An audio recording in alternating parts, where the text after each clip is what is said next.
All right, so I went to CW Post in Brookville, which is kind of where this whole line of your daughter's still tied up in a Brooklyn basement. Brookville. That was year, I think, 96 to 97. Then I went to Hofstra after that. LIU CW Post had gold and green, I don't know, you call it embossment, insignia. It's their colors for the university. And then Hofstra was blue and gold. And then it had a lion feature in there somewhere. The scholarship, though, for CW Post, I think it was like a work grant or something. They said my scholarship was changing. I don't know. So I was looking for work. We had to take a class. And then they offered me the job at Merrill Lynch. They said somebody had faxed over a job that they were looking to hire somebody for a couple of hours.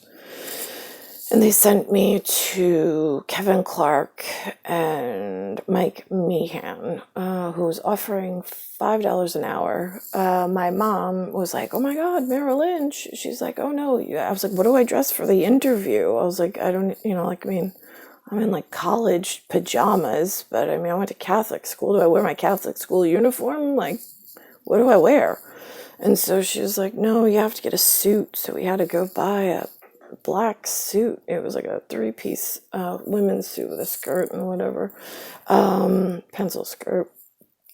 And then and then I went for the job interview and I got it, or they had to call me back and whatever. I wound up getting it. I worked for Mike Mann and Kevin Clark at first, just making cold calls off of cards that they bought. They bought these gigantic stacks of pre-printed cards with all the like addresses and the client's information and everything on it. And we would just sit there and try and call, and I try to get them leads. And then they were having trouble with keeping steady work and payment for me, and I needed money for college to pay my bills. And so Peter and Sarah, that's when I got introduced to him. He had invested in a program called ACT, A-C-T. It was a database program, DATABASE, where you input INPUT information from his client book into the database, so he could do mailings and whatever else he does, keep track of his conversations, or I don't know what. So that was what I was introduced to him for. Now, Mike and Kevin needed someone, asked if I knew anybody from college. I said Maria. They interviewed her. They hired her for a while. And then John Scala, JOHNSCALA, took Maria. And he had invested in an even better program with Bob Reed, BOBREAD, which was called Guerrilla Marketing. It was much more advanced computer science, and it had a lot more functions. That's what I heard in my ear. I never looked at it. I never inquired about it. I couldn't give two fucking shits less about it. I really didn't care for the ACT database. I thought that was fucking stupid as all hell, but I needed $8 an hour to feed my face and to be able to buy clothing. So it worked, whatever, and nobody gives a shit land. Let's think about this.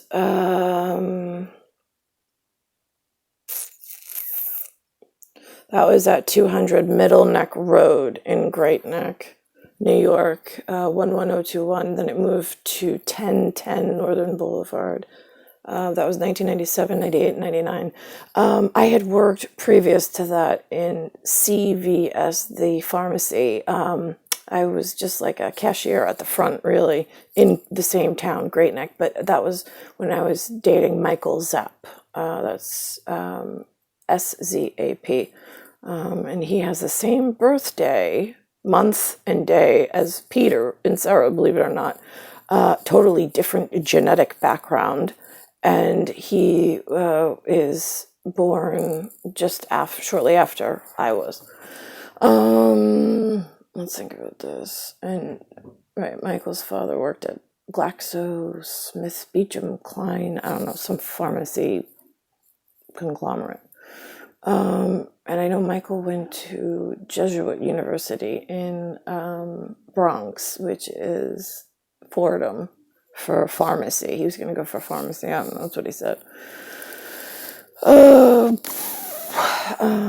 Him and I broke up, I think, yeah, in 97, 96, 97, shortly after I started college at LICW Post, because I was dorming there on campus to get away from Linda and Lou and the dungeons that I was living in beforehand.